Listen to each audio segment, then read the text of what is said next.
အကူအညီတောင်းတယ်ဆိုတာကိုအင်္ဂလိပ်လိုဘယ်လိုပြောမလဲ ask for help ask for help ask for help အကူအညီတောင်းတယ်ဆိုတဲ့စကားလုံးကိုစကားပြောဝါကြရည်ထဲမှာထည့်သုံးကြည့်မယ် Can I ask for help ကျမအကူအညီတောင်းခွင့်ရှိလားအကူအညီတောင်းလို့ရလား Let me ask for help ကျမကိုအကူအညီတောင်းခွင့်ပေးပါ I am asking for help ကျမအကူအညီတောင်းနေတာ He will ask for help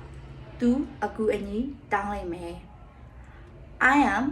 asking for help to you ငါကမင်းကိုအကူအညီတောင်းနေတာပါ The mother is asking for help for her son မိခင်ဖြစ်သူကသူမရဲ့သားအတွက်အကူအညီတောင်းနေတာပါဆုံးဖြတ်နားထောင်ပေးတဲ့အတွက်ကျေးဇူးပဲเนาะ